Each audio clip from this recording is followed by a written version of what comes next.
I'm going to walk us over to my crazy board of insanity once again and preview the night by the issues. So if you can see here, this side is Barack Obama, this side is Mitt Romney. These are positives and these are negatives. So we'll start with Obama's positives. I think a good issue for him tonight, and one that's almost certain to come up because it hasn't before, is gay marriage. It's not an election issue, but it's an issue that I think he thinks he can talk well about, gets him some points. I think it's a net positive for him. It's not going to lose him any voters at this point, I don't think.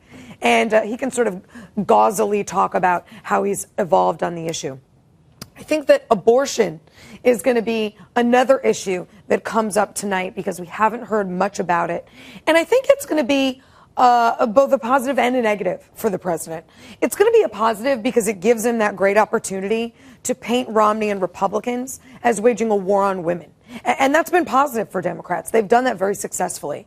I also think it allows him to highlight Mitt Romney's most recent flip-flop on abortion. He's had a number of them over the course of his years in politics. I think this will be another opportunity for Obama to point out that he's been multiple choice on the issue of abortion.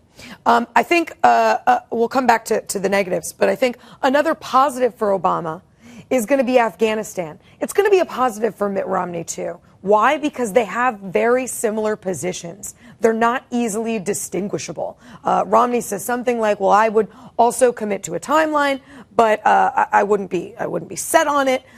So I think where that comes up, there won't be a whole lot of daylight between the two positions. Let's go down to Obama's negatives here. Again, I said abortion's going to be a negative for Obama as well. And that's because I think for a lot of undecideds and independents and moderates, Obama's views on abortion are kind of scary.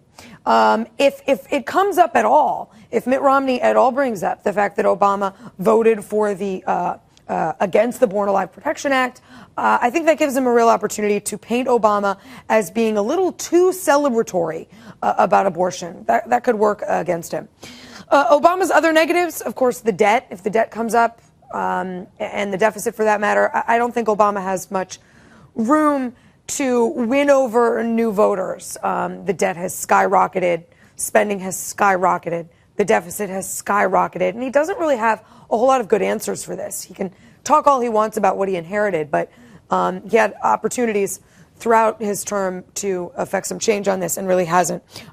Taxes, I think, is a loser for both of these guys. On Obama's side, it's a loser because anytime he talks about people paying more taxes, even if he's just trying to single out the rich, people hear, I am eventually going to have to pay more taxes. If I aspire to be rich, well, then I am going to have to pay more taxes. I don't think it's great for him. And also, Chucky. That's Chucky Schumer. Chucky Schumer's insistence that tax reform is a waste of time, I think that could come back to haunt Obama tonight as well.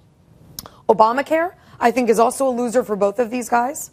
For Obama, the issue is still, the bill is still very much kind of a loser in terms of popularity. That margin has narrowed a little bit since the Supreme Court ruling, but most people still do not like Obamacare. And if Mitt Romney frames it as an issue of adding to the debt and spending, then I think he can turn that into a winner for him. Let's come over to Romney's negatives. I have Obama-Romney care over here as a net negative for Mitt Romney as well. One, because he did the same thing in Massachusetts, of course, and it's just not easy to throw stones when you live in a glass house. Taxes, I think, as I said, also a loser for Romney. Why? Because it brings up the specter of his own taxes, which, again, I mean, you can argue about, you can defend him, but it's just not a positive for him. It brings up an opening for the 47% comments to come out that Obama didn't get to last time, that we know he's dying to this time. And, of course, Mitt Romney's recent plan that addresses closing the tax loopholes, which I think gives Obama some room to question him on just how plausible that is. But let's go up to Romney's positives. Again, Afghanistan, positive. They have very similar positions. Jobs is going to be a positive because where are they?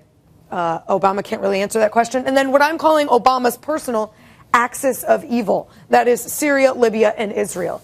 he's not been positive on any of these issues. Libya, we know, and expect Romney to ask him about tonight. Syria is another area he could really hammer him on. And Israel, I think Romney looks good on Israel compared to Obama.